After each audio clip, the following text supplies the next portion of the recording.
Could never be a comedian. I also could never be a comedian. Just kidding. I'm the funniest person I know. What am I talking about? That's what my mom says every day. I'm the funniest person I know. That's yeah. Hey everyone, I'm Mackenzie and Meaney. And I'm Bridget Reilly. And this is Hypothetically episode 7, season 2. Yes. Woo! Number 7. Today we're talking about men's and women's lacrosse, which is finally back after a year cut short, unfortunately. So we're excited today to talk about those teams and their players that are coming back, players we should take note of, and also their possible season outcomes. So Mackenzie, do you want to start us with women's lacrosse? Yes, for sure. So women's lacrosse, as we all know, their season got cut short last year due to the pandemic. So the seniors on the team that year were granted an extra year of eligibility. So they have 2 seniors returning who are Sam Maholic and Jess Laspanara. They're 2 really good players for the team. Sam is a goal scoring machine. Jess plays really good midfield. She's a really good defender. She's really good in transition. So they're going to be 2 assets to the team that are they're going to go off. I can feel it. They're just going to go off. So in 2020, the season that got cut short for the women, they went 2-4 overall at the point of the season cancellation. And those were all just pre-conference games. They didn't even play anyone in the conference yet. And in 2019, they had just an under average season of 8-10 overall, and they were 4-4 in the conference. They lost to Fairfield in the semifinal round of the MAAC tournament, going 14 goals against 18. So we're hoping that this year that they have a good appearance in the tournament. And Mackenzie, do you want to talk about some of the players to note that could take us there? Like I mentioned earlier, Sam Maholic was granted her extra year of eligibility. She plays attack. Before their season got cut short last year, she scored 23 goals on 48 shots. So basically on half of the shots she took, she scored. She also leads the team in almost all their scoring categories. She's got a record for most points in a season, most goals in a game, most goals in a season. It's just with her extra year of eligibility, she's just going to continue to increase her point totals, and that's going to be really exciting to watch. Additionally, somebody who's also climbing up the record book ranks is Kelly George, who also plays attack. She had 6 goals and 13 assists last season before it got cut short. And she's the player who feeds through X. She is really, really good at finding players who are open, who are cutting down to the goal. She's 5th in the record book for all-time assists, and her totals are just going to keep going. Her and Sam make a great duo when they play attack. Additionally, Delaney Galvin, who is the goalie, she's coming back. She is also in the record book, 5th for most wins, 6 for career goals against average. And on the draw circle, Rami Villamir is coming back. She had 18 draw controls, and she also had 1 goal and 1 assist in the last season. And she's really good in transition as well. She's really good at carrying the ball. She's super comfortable with it. She'll just run it up the field if she can. So those are the players who I think are going to have the biggest impact in this season. Now that they have the full time to play, and they hopefully will get to play all their conference games and make it to the tournament. Yeah, definitely some good players to note. I am going to dive into some of the stats for the team just to see how they were comparing to their opponents in the past 2 years and what we can look forward to this season. So in 2019, they had 218 goals versus their opponent with 256. They had 70 assists versus 116. And then their goals against average was .689 versus .754. We fell short in comparison to opponents with ground balls. However, we did very well with draw controls. The women have 307 versus their opponents of 199. So we definitely have a lot of talent in there, and that's really essential in maintaining possession of the ball and keeping it in your possession to obviously score goals. And now we have the little 2020 stats, not obviously as big of a sample as 2019, but we'll go through them nevertheless. So we had goals of 65 versus 82, and then assists were 27 versus 34. Shots on goal percentage, we had .691 versus .809. And in ground balls, we did come up short again, 93 versus 108. And we are a little bit higher on turnovers as we were in 2019. But draw controls again in 2020, we were down just a little bit. But in 2019, we did have a lot of numbers there. So hopefully that pulls through this season, especially Mackenzie, you mentioning Rami, who is obviously has had 18 draw controls so far, and things are looking good, and hopefully that continues. Yeah, and on the draw circle especially, Marist has always been super solid. You know, before it was Rami and a couple other midfielders. Haley Wagner completely ran the table on the draw control. Yeah. Well, she was sick, and now she's a coach, so obviously her expertise and her guidance is definitely going to help them. On the other side, now that she's coaching, she's definitely a great asset for the team, even after her playing time. Okay, so the men have 5 returning players out of the 9 seniors that they had on the 2020 roster. And the women also had 2 out of 8 return, those being Sam and Jess. So coming back for the men is midfielder Wyatt Colangelo, midfielder Zach Zakowski, midfielder Joe Tierney, midfielder John Constant, and defense Sam Algram. So there's a lot of very good talent coming back, and it should be an exciting season for sure.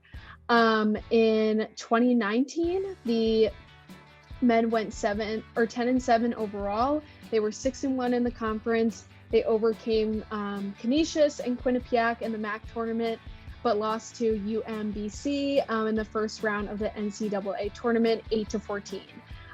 Super exciting season though, and they did really go out with a bang. So in 2020, the men went 3-3, 500 overall, and they also never got to their conference games either, just like the women. So kind of hard to judge off of that season to predict this season, obviously, but we can go through some of the players and see what we think. So some players to note this season are Jojo Pareca. He's a junior attacker. In 2020, he had 14 goals and 9 assists with a .642 shots on goal percentage. In 2019, he was ranked 2nd on the team with 27 goals. So definitely a key attacker for this team to get goals. Next, we have Jameson Embery, who is also a junior attack. He has 13 goals last season. He had 8 assists as well and a .722 shots on goal percentage. Okay, next on the list is JT Roselle. He's a junior long stick midi. And last season he had 27 ground balls, and right behind him was senior defender Kyle Stofko with 17, and then Jake Mcgregor with 17, and following him was Sam Algram with 11. Yeah. Mackenzie, what does it mean to be a long stick midi? Basically what that means is his stick is longer than the regular stick that people shoot with. It's really good. Mostly defense use it, but some middies use it.